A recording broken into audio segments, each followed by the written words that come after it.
ಇವರು ಮಾಧ್ಯಮ ಏನು ಅಂದ್ಕೊಂಡಿದ್ದಾರೆ, ಏನೋ ಆಗುತ್ತೆ, ಏನೋ ಆಗಿಲ್ಲ. That is the routine. ಇದು ಆದಮೇಲೆ ಭಾಳಷ್ಟು ಎಮ್ ಎಲ್ ಎಗಳು ಸಿ ಎಂ ಅವರು ನಮ್ಮ ಮಂತ್ರಿ ಮಾಡಿ ಅಂತೇಳಿ.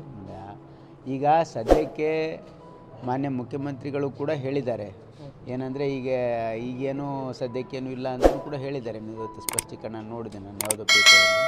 ಹಾಗಾಗಿ ಏನೂ ಅಂಥ ಆ್ಯಕ್ಟಿವಿಟೀಸ್ ಇಲ್ಲ. ಆಮೇಲೆ ಆ ಒಂದು ಔತಣಕೂಟದಲ್ಲಿ ಅದೊಂದು ರುಟೀನ್ ಔತಣಕೂಟ ಇತ್ತು, ಅದರಲ್ಲಿ ಯಾವುದು ಪೊಲಿಟಿಕಲ್ ಇದು ಕ್ಯಾಬಿನೆಟ್ ಎಕ್ಸ್ಟೆನ್ಷನ್ ಇಲ್ಲ ಅಥವಾ ಸಿ ಎಂ ಬದಲಾವಣೆ ಇಲ್ಲ?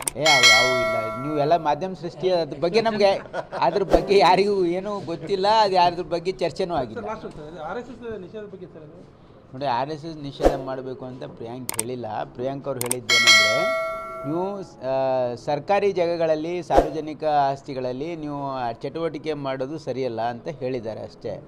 ಅದಕ್ಕೆ ಮಾನ್ಯ ಮುಖ್ಯಮಂತ್ರಿಗಳು ಚೀಫ್ ಸೆಕ್ರೆಟರಿಗೆ ರೆಫರ್ ಮಾಡಿದ್ದಾರೆ. ಎಕ್ಸಾಮಿನ್ ಅವರು ನೋಡಿ, ಕೆಲವು ಜನ ಫ್ರಿಂಜ್ ಎಲಿಮೆಂಟ್ಸು ಈ ರೀತಿ ಮಾಡ್ತಾ ಇದ್ದಾರೆ, ಅದು ಸರಿಯಲ್ಲ ಅಂತಕ್ಕಂಥ ನನ್ನ ಭಾವನೆ.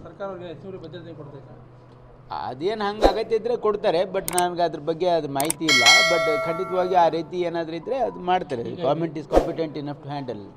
ಇದು ಇನ್ಕ್ಯುಬೇಷನ್ ಸೆಂಟರ್, ಇದು ಯೂತ್ಸ್ಗೆಲ್ಲ ಸ್ಕಿಲ್ಸ್ ಡೆವಲಪ್ ಮಾಡೋದಕ್ಕೆಲ್ಲ ಈ ಥರ ಸರ್ಕಾರದಿಂದ ಮಾಡ್ತಾ ಇದ್ದೀವಲ್ಲ. ನೋಡಿ, ಇಲ್ಲಿ ನಾವೊಂದು ಸ್ಕಿಲ್ ಪಾರ್ಕ್ ಮಾಡ್ತಾ ಇದ್ದೀವಿ. ಅಂದರೆ ಸಂಡೂರಲ್ಲಿ ಸುಮಾರು 300 ಕೋಟಿ ರೂಪಾಯಿ ವೆಚ್ಚದಲ್ಲಿ ಒಂದು ಸ್ಕಿಲ್ ಪಾರ್ಕ್ ಮಾಡ್ತಾ ಇದ್ದೀವಿ.